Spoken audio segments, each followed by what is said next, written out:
All year round, Frontier Home Products and Design has what you need to make your home comfortable and beautiful. Relax on a new timber tech deck designed by Frontier's experts. A new fireplace from Frontier Home Products Fireplace Gallery adds warmth and serenity to any home. Beauty and versatility at Frontier Home Products and Design Center, 4213 Peachtree, East 5th, next to the Bayfront Highway. Frontier Home Products and Design Center.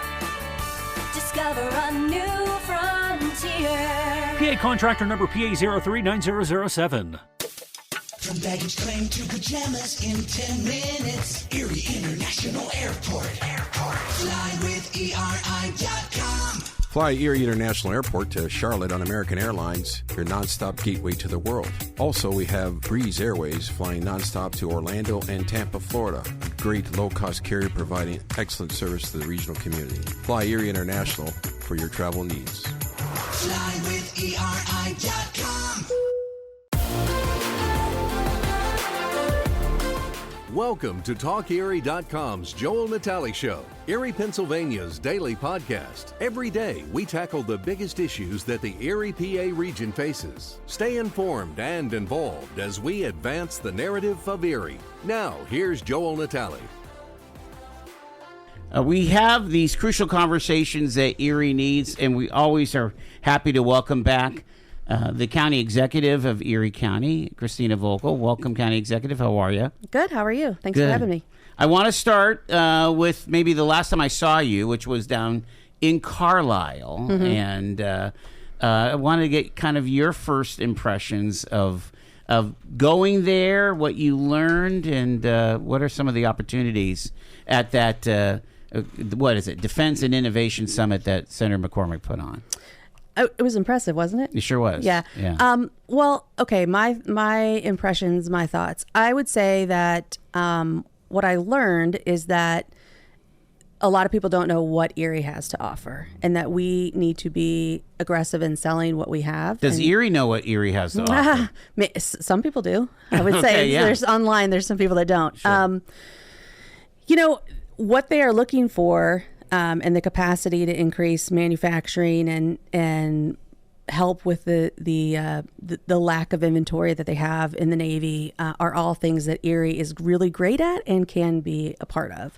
I was just actually on Saturday at the Wabtec Family Day and took a tour with John Singleton, who is the plant manager out there. And I've been there before, but he actually showed me parts of the plant I hadn't seen before. And they have a lot of capacity, as everyone knows. They're right now, they're about 20% of what they could do. And he said that he would love to have more people in Erie. He would love to increase their staff. They've been going the other way for a long time.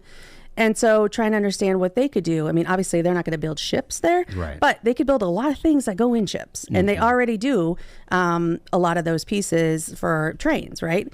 A lot of wires, a lot of wiring, and electrical pieces that they already do in-house. DC motors and things like that. Yeah, and they do a lot of the engines for Hanwha ships in their Grove City plant now. So there's a lot. So anyway, it was trying to understand what Erie has now that we can offer, and what Erie could offer if we made some adjustments in a few things, if there was...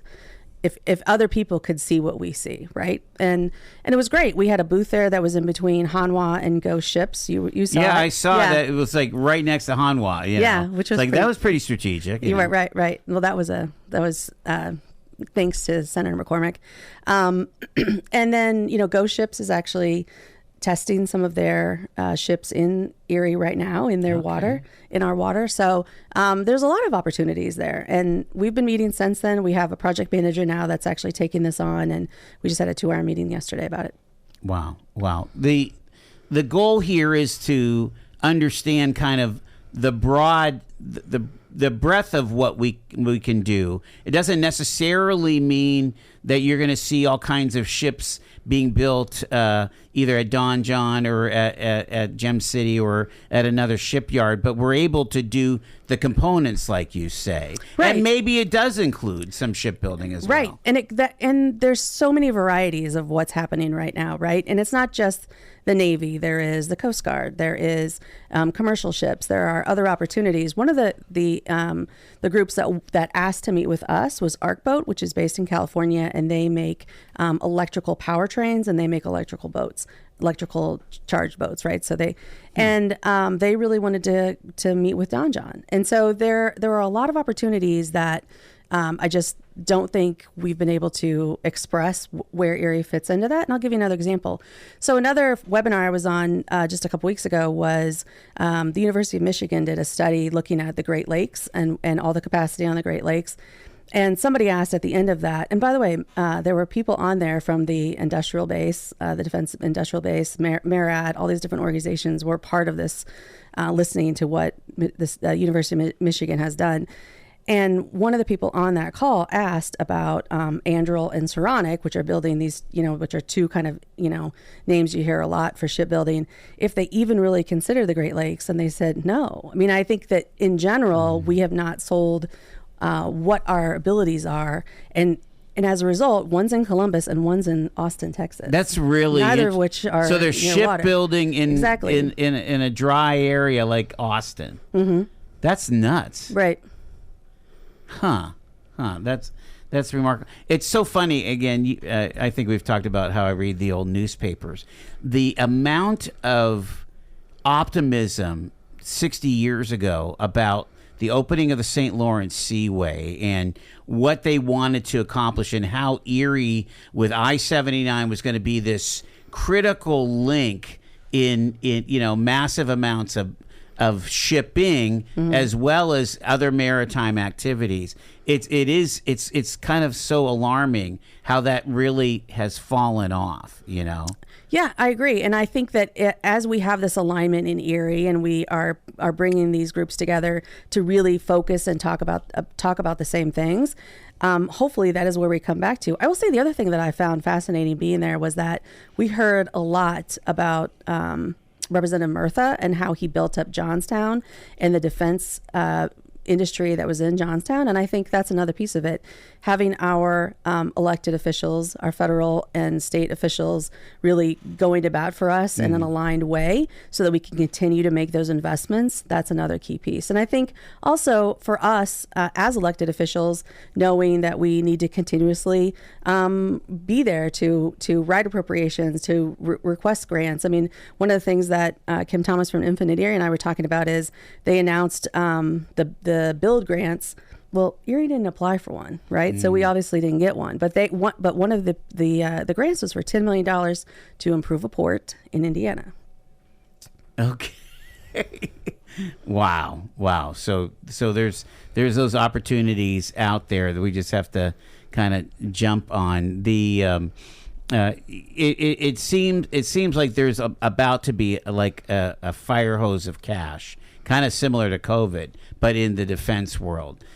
The mayor, when she was on just a week ago or so, it sounded like she got kind of hammered from her constituents about, why are you even, mixing it up with defense? They're just, they're warmongers or whatever. Did you get any pushback yourself? I mean, there's always going to be comments online that are negative. It doesn't matter what I do. I learned that a long time ago. Yeah. But, I think that for the most part, the vast majority of the county, and I would include the city in that, most people want the same things, right? They want good paying jobs. They want a safe environment. They want to have a place where their kids can stay here. That is what we all are looking for. And that the reason, the way we do that is with good paying jobs. And, we have $800 million almost in defense contracts in Erie County. $400 million alone is with Erie Forge. So there's already a lot of defense work here. We're just trying to understand how we can grow that even bigger. And you're right, there's a lot of money that's coming through defense right now. And hopefully, that is our goal, to be able to have ourselves set up so that we can take advantage of that. One more thing. Would you hear, or how, and again, you're kind of keen to workforce. Mm-hmm. There was a lot of talk about workforce down there in Carlisle. What was your takeaway on the workforce piece? Well, that workforce is critical. And that is when Hanwha, for example, they announced that they're going to have this additional $10 billion that's going to be invested in there. And with that is 5,000 people that they have. And I mean, community college and the IRC down there and all these groups that are already laying the groundwork to make that happen. Okay. And that is a piece that we absolutely have to look at as well. And we are. I mean, I was in a meeting this morning talking about workforce specifically for maritime industry and bringing in the MBA and the NWIRC and other partners to try to make sure that we have, again, everything set up so that if we have someone that wants to build here, and I'll tell you, we've had a lot of interest. A lot of people have reached out and they're running down all of those leads and looking for additional ones. That we can say definitively, yes, and here's how we will train the people that you need to be successful. So you can deliver for the Department of Defense or whoever, and continue to build that up. Do you get a sense, and again, you were on the community college board, do you get a sense that we have enough supply for things like welding and construction trades and so on for the demand that we have, or is our demand for that schooling supersede what our built infrastructure is on the workforce training side of things? Do we have to expand our workforce training part? Yes, I think we do, and I will go no further than the quarterly breakfast, the community college breakfast, when they talked about the number of people who have applied to be in the CNA program and in the health programs, far greater than what they can actually staff right now. And yet you go to, I was at a ribbon cutting a couple weeks ago at Haysite. They have 7 union jobs, $25 an hour that they can't fill. See, that's the rub here is, yes, lots of demand on the health services because that's forefront in people's minds.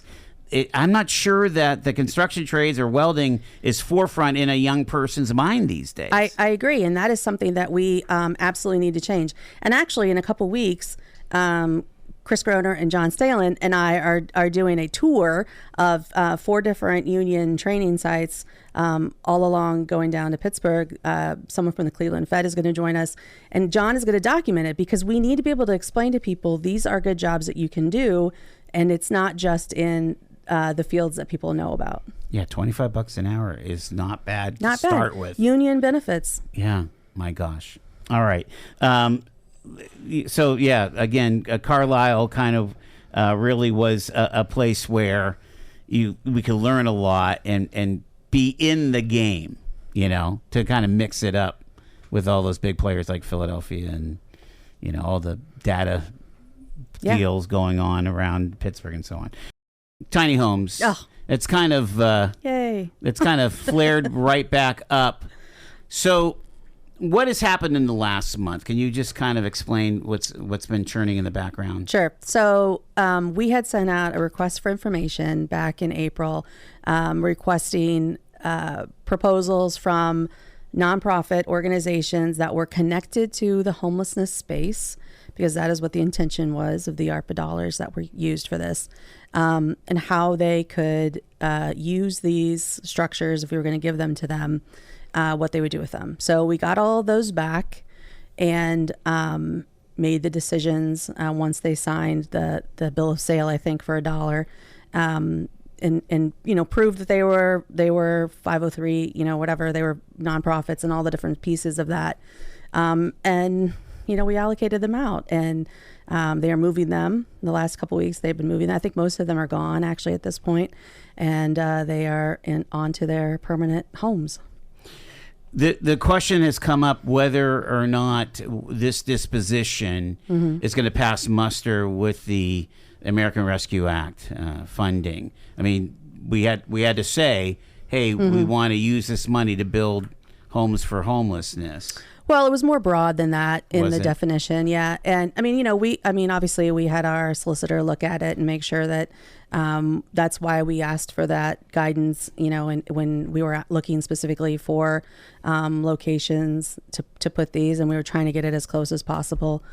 Some of them are spot on, right? Some of them not. I mean, Yuma took one and they're using it to store the goods, personal effects of people that are homeless. Yuma has still got the contract for the Resilience Center, yes, right? They do. Mm-hmm. For the overnight emergency shelter. So that's a direct correlation. Right. So some of them are closer than others, and we are, but they've been sitting there for at least 17 months doing nothing, and we really wanted to move along the process and get them into productive use. Can I ask a couple Sure. what ifs? Yep.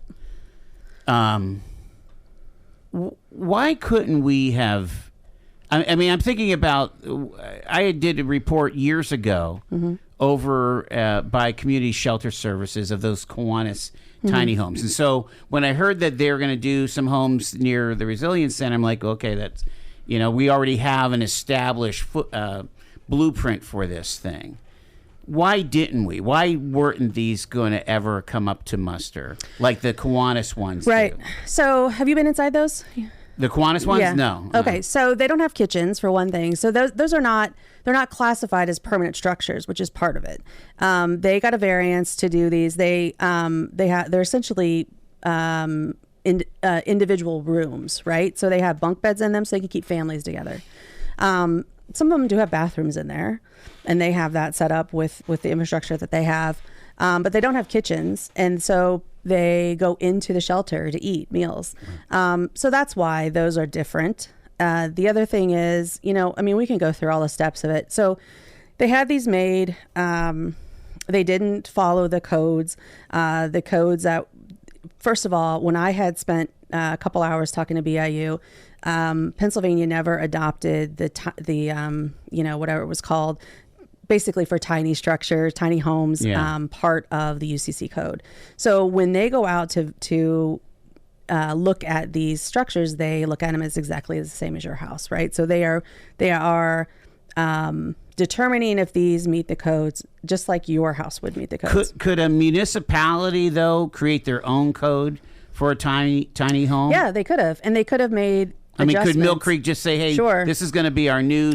Yeah, and that's what so that was the middle step that we looked at, right? So the first thing was how much does it take to complete these, and when one was how do we get them up to a code that people could live in, and then the next part was where could we put them, and that was where you look at the zoning within municipalities, and there was no interest in municipalities taking these. And we went across, the county from Harbor Creek to Fairview and Corey and Albion. And that was a lot of them. They're too small. They were 720 or 450 square feet. The minimum in most locations was 750 square feet. Some were 1,000. Fairview's 1,000. Summit's 1,000, I believe. And so, we couldn't find a place to put them. And so then, because that was our next thing. How do we get them into locations? Because there are there's the city or Wesleyville or whatever are landlocked and need to infill. That was our first thought, right? How do we pair these with land bank land? That was another piece that we looked at, and we just couldn't make anything work. To complete them, to actually get them to be on the property on 16th and Parade was going to be $2 million. Yeah, that's what I heard that. And then we also didn't have the ongoing income to make that happen. We didn't have the vouchers to pay for everything. We didn't have the support services. The county is not in the business of having rental property. So that's why we ended up going this route to find a place to put them. And that's how we ended up here. One of the indictments is that this was a lack of vision or creativity, that we couldn't come up with an answer. Well, I think that there are a couple things at play. One, they didn't, if the previous administration had actually made them to code, then they could have put them in different places. Yeah. I would say we tried. We tried for months and months. We had meetings all over the place. I personally called a lot of different municipalities. I met with the land bank. I met with the city's land bank. So it wasn't for a lack of trying. It was something that was already created that you're then trying to put into a bunch of rules that it wasn't made for, Yeah, it just violated rules. Yeah. Building codes that are on and the zoning. exactly on the exactly. books. You want to grab a call or sure. Put a headphone on. Caller, you're live on Talk Erie with the county executive. I have about a minute, so go ahead, real quick. Go ahead. Tiny houses and everything. So the city is in such dire straits of $12 million in the hole and everything, and you had money put into these buildings. and then you just kind of gave them away for $1. How come you didn't like put an auction up and try and make some money off of them? Well, this is not city property. It's not city property, but go ahead, County Executive. Right. Well, I'll have her answer off the phone. Yeah. Off Okay. the, Thanks. Bye. Go ahead. I'm sorry. Yeah. Okay. Well, you're right. This is actually property of ECCM. So the money was given to ECCM. Oh, to the care Erie management. County, yeah. So the money, it was actually Erie County Care Management. The assets actually live with Erie County Care Management. So it's them that their board had to make the decision to dispose of these for $1. There's a lot of conflation there because of just how the entire process went out, but it's actually them. And so, yes, first of all, the city doesn't have anything to do with this. And the other thing is that this was ARPA dollars. So going back to the fact that you had said earlier, would we have to pay back any of this money? Well, the other part of that ARPA legislation was that you couldn't profit on it. So we couldn't make money with this ARPA dollar, or we would have to, send that back to the Treasury. Right. Okay. What is frustrating about this whole thing is that we obviously still have a major housing issue. Yeah. And one of the arguments is these aren't up to code, but neither are tents, that are these tent cities near the railroad tracks. They're not up to code either. Right. I mean, I get it. I sympathize. And I will tell you when, obviously I knew all last year when I was running for office that something would have to be done with these, right? And my intention from the beginning was, how do we make this work? My goal actually was, there was property that the Redevelopment Authority owned, and I wanted to make a little village, an actual village, right? And we would put porches on them, and we would have sidewalks and a little playground, and we could have starter homes there, or whatever. Couldn't make it work. Get paid to drive. Start a new career behind the wheel at the EMTA. If you are looking for a high-paying and rewarding career with full benefits and paid training, stop by or apply online today with the EMTA. Plus, EMTA riders can now enjoy free Wi-Fi on new, clean, and environmentally friendly buses to travel all over Erie County. Visit ridethee.com for more information. Get on board EMTA. Get on board EMTA. Get on board. At Quickfill, what matters most is that our customers, our communities, and our heroes are taken care of. We start by providing American-made gasoline, which means you can buy local, keeping America and your communities strong. We also support vital charities every year and hold Operation Give Thanks each November to help provide a better future for our veterans and their families. We're proud to support the communities we live and work in, and we're doing our best every day to make our towns a better place. Quickfill, driving America. Looking for amazing finds and incredible deals? Visit Erie City Mission Thrift today. From stylish clothes and shoes to quality furniture and home goods, you'll discover something new each time while changing lives right here in Erie. It's shopping that feels good and does good. Come see us in Erie and Girard. Erie City Mission Thrift. Thrift with a purpose. We're still celebrating America 250, but we're about to make a pivot. Can you talk about what's going on here? Yeah, so the county agreed to do two different events. One was a Heritage and Arts Festival that got rained out, and it's now going to be August 23rd. So that is going to be, we have a time capsule. We're going to have residents of Erie County can put things into that time capsule. You'll hear more about that in the next couple of days, actually. And then we're going to have, so we have bands that are going to be there. There's going to be a car show, food trucks, arts and heritage and that's history. Out at the Wattsburg Fairgrounds, okay. Correct, yeah. So that is I think it starts at 11. August 23rd? Yep, Sunday, August 23rd. And culminating with the time capsule that we're going to bury. Okay. How big is that thing? It's big, actually. We just got a bigger one. I heard it's like heavy. Yeah. Because we're trying to get everything in, and we want to have other opportunities for people to be able to put stuff into. Okay. Yeah, that's cool. Yeah, I think it'll be neat. The other one was we were going to do a gala, and that was our intention originally, a birthday celebration on August 21st. And then I learned about the 100th anniversary of the rededication of the Perry Monument, which is being fixed right now. So we are pivoting and trying to connect with the United States Navy and kind of the shipbuilding initiative that we're doing And so we are going to make that a very big event that's going to be open to the public. We are inviting both of the senators, Governor Shapiro, Secretary of the Navy, and a lot of people from the Navy. Joe Bonacci is working on a flyover. The Brig Niagara will be there. We have a lot of cool things that are going to happen there. So that's going to be at 10 a.m. on September 10th. Oh, so we have a date. We have September a 10th. date and a time. Perry Monument. The Coast Guard has agreed to ferry the dignitaries over. Nice. So if you want to be Wow. I didn't know I was a dignitary. That sounds cool, though. Yeah. And I think we're going to have lunch on the Victorian Princess. Very cool. Yeah, we're working on a lot of cool things. So what's available to the public for this thing? And is it out at Perry? It's going to be out at Perry Monument. Yep. Mm-hmm. And I believe Erie News Now is going to cover it live. Okay. Yeah. Nice. Very cool. Okay. You were going to do reenactors. I remember you had your fellow there. Yeah. I think we're still going to invite him. Okay. Yeah. I think we're going to have reenactors at both places, actually, just not at the birthday bash. Oh, okay. Yeah. Okay. That's cool. All right. And that's the 100th year of the Perry Monument, which was a pretty big deal back. Correct. Back then. So we have a huge flag that's being built that we're going to give to the Navy. Erie is considered the mother-in-law of the Navy. Did you know that? Yeah, I did know that. Yeah. So we're going to give them this huge 50 by 100 foot flag. I believe is how big it is. That a Don't Give Up the Ship flag, which the original is in Annapolis, and that they can roll out at Navy games and beat hopefully Army, be top right? of mind. Yeah. Wow.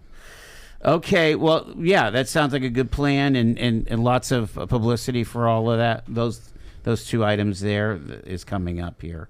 The not so pleasant is just the confusion over whether or not Erie County Prison released a convicted criminal or not. Can you give us an update on that? Yeah, I mean, I can try. I can tell you what I know, which is that we are still trying to understand how that happened and what exactly happened. So yes, there was some confusion between Crawford County and Erie County. There had been a judge in Erie had released this person.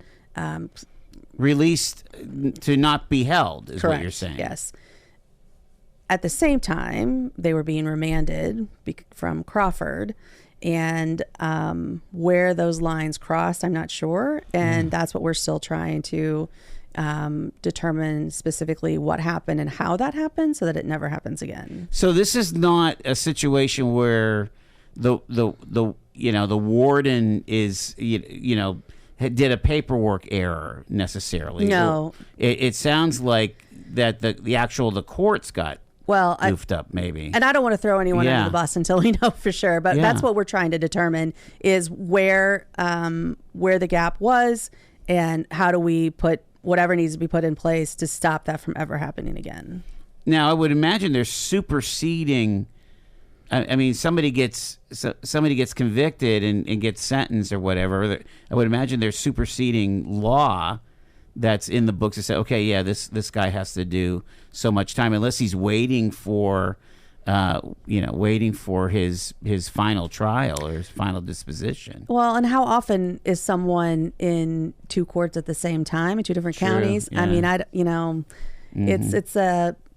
it's an unfortunate incident that should never have occurred, and unfortunately, I watch a lot of Lincoln Lawyer, and so I you know what I mean. Like, too many of us are watching Law and Order and think that we know all the intricacies of law. And don't mean to be light about it. But I don't want to be light about it. But yeah. Yes. I mean, you're talking about, I can't remember, so many, like thousands of cases that are handled by the courts in Erie County. Yes. It's unreal. It is. Yeah. All right. Well, we'll keep an eye on that one. You mentioned that there was an issue with OCY. Can you again share what that's all about there? Well, I mean, this was something that happened a few years ago where there was an incident where, I mean, it's heartbreaking to read the article in the paper about the kids that were living in just deplorable situation. Right. And I will tell you that our new So what could have been done? I don't know. I mean, well, what are the circumstances? Because some of us are coming at this without the background. There was a case where these, I think there were 4 children, 3 of which were born at home with no Social Security card and no birth certificate. Oh, wow. That were living in a house with multiple. So there was a grandfather and a mother and a father, and these 4 kids living in a house that, I mean, if you read the description in the paper, is uninhabitable. Should have been uninhabitable. Yeah. With kids that were in underwear and diapers, and the parents got, the sentence was handed down this week, and when that happened, the judge also admonished OCY that they should have been done this, quicker. And so I will tell you that our new I actually have a meeting tomorrow to talk with Scott Kugenauer, who is the new director of Human Services, who is looking at everything that happened to try to get an understanding of what could have been done differently, and is coming to again, work through what needs to be done so that these kinds of situations do not happen in the future, or at the very least do not get to this state. I mean, I don't want to whitewash anything, but we have to admit that OCY has rebuilt their reputation over the last 10, 15 years significantly, you know. I mean, it was in bad shape a while ago. Well, yeah, I mean, they've been making progress. Obviously, I mean, nobody wants a child to be harmed, right? And so, for sure, the other article that had been in the paper with it at the same time was, are they underpaid? I think the answer is yes, right? It doesn't really matter how much you pay people at OCY for the jobs that they have. It is a very stressful, courageous job, and they are not paid enough. That makes the recruiting part of the thing suffer. I mean, both you and your predecessor, talk about, some of these jobs just kind of languish on the county job board. Right. And you have to balance as the county executive, right? I mean, nobody wants taxes to go up, especially in this environment. We also don't want children living in squalor with no one having any kind of oversight over that, right? So that is, as a society, the trade-off that we are continuing to make. And I mean, I will listen to everything that Scott has to say tomorrow, but we recognize that these are very stressful, difficult jobs, and any way that we can support them. And I would argue, that the community can support them. And I think by and large, the community does. But, I was reading through some of the comments that people had on the articles, and actually I read all of them. And, there's both sides. I mean, there are people that defend very much the workers at OCY, and there are those that believe that they have been wronged by the same system. And, that's a personal situation. Sure. And in the end, we have to build a better community, so less and less families are under that trauma and stress, and that comes down to jobs and education and decent housing and qualified childcare. All of these things that we're working on are about lifting up the community. And what's tough is that sometimes it's really easy to get bogged down into the politics of it all or into side issues, whereas these are the things that it takes day in, day out work. Right. And all need to be fixed at the same time, right? And they all need to be fixed at the same time. That's the thing. Yeah. You can't really anywhere there's a hole in the ship, it's sinking, not to use that metaphor given our earlier discussion, but but that's the truth, right? I mean, you have to have everything working, and when something doesn't, then that's where the problems are. And so there's a lot of work to be done. And I like this job. I'm grateful for this job. It is a lot of work, know? Yeah. Talk about the land bank. We had Aaron Snippert in from the city land bank. Is Chris Groner kind of manage the county land bank, or no? Jeremy. I'm sorry, Jeremy Blazer. Yeah. I know this. Talk about, the opportunities for maybe getting more housing online as you see it, and where's the critical need there that you see? So I mean, I think the land bank is doing great things, and they obviously they have the ability to kind of snag property first before other people off of the tax sale, which is a great benefit for them. And then they can remediate. Well, they can tear down blighted property and they can remediate it. They also are working on a land trust where you can the actual land property goes into a trust, and so it stays affordable. And so anybody that's going to have a house that's built on there, that is yours for however long. And then when you sell it, you have to. It has to be affordable. It has to stay affordable property. So that's something that they're working on, which I think also would be a great addition. But where do we need new housing? It's everywhere, right? From one side of the county to the other. I mean, I was going to say some of these boroughs where they've seen, people leaving or whatever. There's blight in every borough. There's blight in every municipality, every township. It seems to me that there could be, little areas where either some multifamily could go in or some adapted reuse could go in. I'm thinking about places like Edinburgh and Union City and certainly Mill Creek and so on. Yeah, I mean, Union City has a lot of property that the land bank has taken over that they are actively working on building back up. I know Wesleyville is now working a lot with the land bank as well to kind of go through that multi-step process of here we have property that we need to condemn, we need to remove, or we need to put back together in a usable state and then get that back on the tax roll. So all of those steps, and they're kind of working hand in hand, both of those. Has childcare come across your desk recently at all? Again, that was we had a conversation with EGRA, with Dr. Wood, and thinking last couple months, and that whole idea of the county was putting some money in from gaming revenue and so on to be able to pay better folks that are in childcare. So, I mean, I've actually had a number of conversations on all sides of this issue, I would say, in the recent past. I actually just spoke with Rena Irwin from Child Development Centers last weekend. They are actually seeing a stabilization of their workforce right now. That's not true everywhere. Have they been able to raise wages? They do. Yeah, okay. They have raised wages. I know that Governor Shapiro had set aside additional money for bonuses for child care again in this budget. I don't think it was a whole lot, but it was something. Yeah. And there continues to be a need for high quality child care throughout the county as well. Yeah. And that, so that was something that the previous administration talked about a lot, that, child care is a workforce issue. It's an economic development issue where if you don't have people that can